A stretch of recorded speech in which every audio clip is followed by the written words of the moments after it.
The State of Crypto is presented by Tron, connecting the world to the power of cryptocurrency.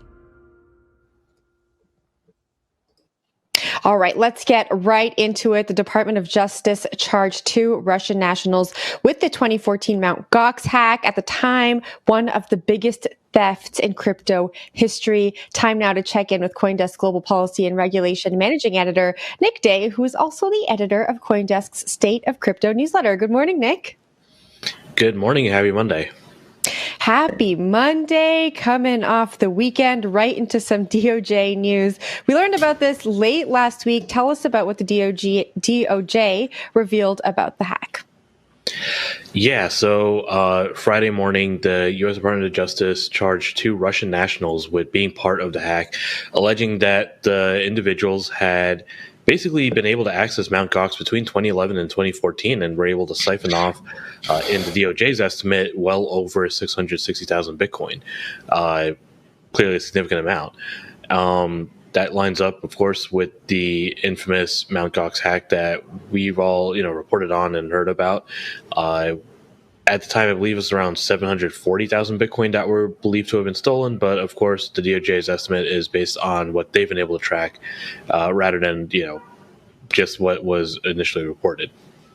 So what's the next step? I mean, okay, so they know who these guys are. Now what? So what's really interesting is that when the DOJ published a press release on Friday, what they were doing was unsealing an indictment from 2019. So the DOJ has known for a while. Obviously, in a normal criminal prosecution, the next step is, arresting the alleged defendants and holding a trial. It's unclear whether or not that's able to happen right now, given, these individuals are thought to be, alive in Russia and living in Russia, and things are not quite, there's no extradition treaty right now between the U.S. and Russia. So it's right. So it's a little unclear what the next steps are at this point. Also, it's a little unclear why the DOJ has chosen, to publish this information now. Again, they've been sitting on it for 2.5 years, so they've known for a while. So I guess, Nick, there's no indication in the reporting as to why they're unsealing this now. We haven't seen any information come out about that. Right. All right, let's turn to another topic. A federal judge has sided with the CFTC in a lawsuit alleging that UkiDAO offered unregistered commodities. Tell us about that decision. Yeah, so this dates back to the fall case, CFTC versus UkiDAO. This was really, it's not so much a judge siding with the CFTC as it is a default judgment. UkiDAO never showed up, never tried to defend itself. And so the federal judge overseeing the case said, okay, well, CFTC, you're the only player here. You win by forfeit. Clearly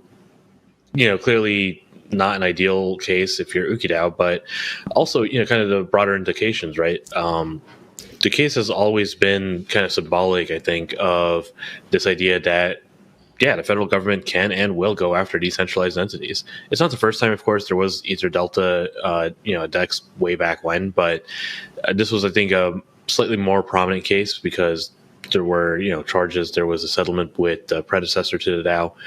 And so, if you're in crypto and you're looking at this, the most significant part is, right now the precedent seems to be, and I'm not saying this is legal precedent, just precedent seems to be that if you are a token holder and you've been participating in votes for a DAO, and that DAO is then accused of violating federal law or state law, federal agencies might have a case to bring against you.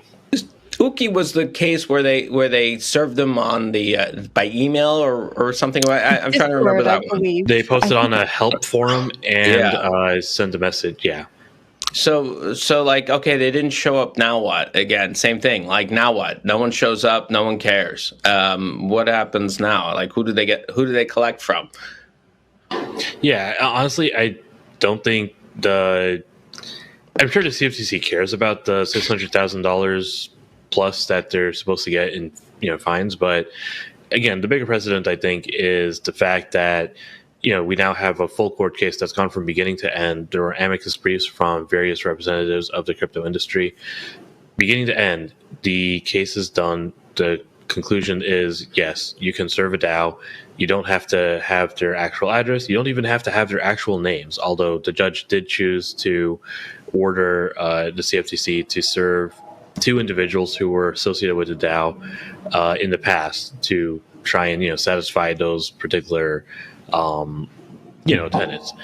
But the big thing is that you can serve the DAO, you can serve it through alternative means, and it will be held as being done as meeting federal requirements for serving a party of a lawsuit. Nick, thank you very much for joining us this morning. Thank you. That was CoinDesk Global Policy and Regulation Managing Editor Nick Day. Don't forget to sign up for the State of Crypto newsletter on CoinDesk.com.